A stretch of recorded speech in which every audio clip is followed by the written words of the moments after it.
ಕಾವೇರಿ ನೀರು ಸಂಬಂಧ ಕರ್ನಾಟಕಕ್ಕೆ ಮತ್ತೆ ತೀವ್ರ ಹಿನ್ನಡೆ. ನಿತ್ಯ 12,000 ಕ್ಯೂಸೆಕ್ ನೀರು ಬಿಡುವಂತೆ ಆದೇಶ. 15 ದಿನಗಳ ಕಾಲ ಪ್ರತಿದಿನ 12,000 ಕ್ಯೂಸೆಕ್ ನೀರು ತಮಿಳುನಾಡಿಗೆ. ದೆಹಲಿಯಲ್ಲಿ ಸಿಡಬ್ಲ್ಯೂಆರ್ಸಿ ಸಭೆಯಲ್ಲಿ ಕೈಗೊಂಡ ತೀರ್ಮಾನ.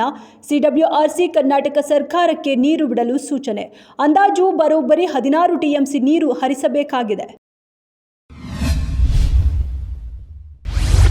ತಮಿಳುನಾಡು ವಿಧಾನಸಭೆಯಲ್ಲಿ ನೀಟ್ ರದ್ದುಗೊಳಿಸಬೇಕೆಂದು ಕೇಂದ್ರವನ್ನು ಒತ್ತಾಯ. ಸಿಎಂ ವಿಜಯ್ ನೇತೃತ್ವದ ಸರ್ಕಾರ ಮಹತ್ವದ ನಿರ್ಣಯ ಮಂಡಿಸಿದೆ.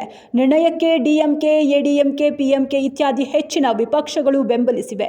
ಬಿಜೆಪಿ ಈ ನಿರ್ಣಯ ವಿರೋಧಿಸಿ ಪ್ರತಿಭಟನೆ ನಡೆಸಿ ಸಭಾತ್ಯಾಗ ಮಾಡಿದೆ.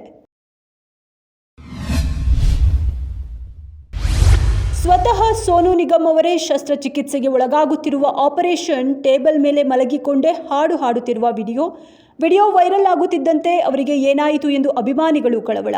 ಸ್ಪಷ್ಟನೆ ನೀಡಿರುವ ಸೋನು ನಿಗಮ್, ತಮ್ಮ ಎಡಗೈ ಉಂಗುರದ ಬೆರಳಿಗೆ ಶಸ್ತ್ರಚಿಕಿತ್ಸೆ ಮಾಡಿಸಿಕೊಂಡಿದ್ದಾರೆ.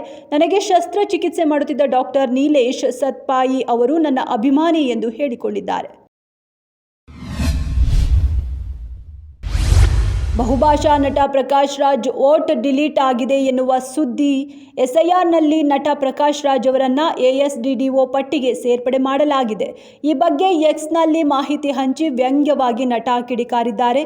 ಇಲ್ಲೇ ಹುಟ್ಟಿ, ಇಲ್ಲೇ ಬೆಳೆದು, ಇಲ್ಲೇ ಕಾಲೇಜು ಸ್ಕೂಲ್ ಓದಿದ್ದೇನೆ, ಆದರೂ ನನ್ನನ್ನು ವೋಟರ್ ಲಿಸ್ಟ್ನಿಂದ ಹೊರಗಿಡಲಾಗಿದೆ ಎಂದಿದ್ದಾರೆ.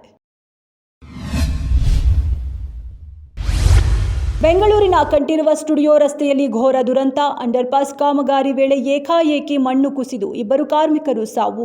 ಕಂಠೀರವ ಸ್ಟುಡಿಯೋ ಮುಂಭಾಗ ಹಾಗೂ ಡಾಕ್ಟರ್ ರಾಜ್ಕುಮಾರ್ ಪುಣ್ಯಭೂಮಿ ಬಳಿ ನಡೆಯುತ್ತಿದ್ದ ರಸ್ತೆ ಕಾಮಗಾರಿ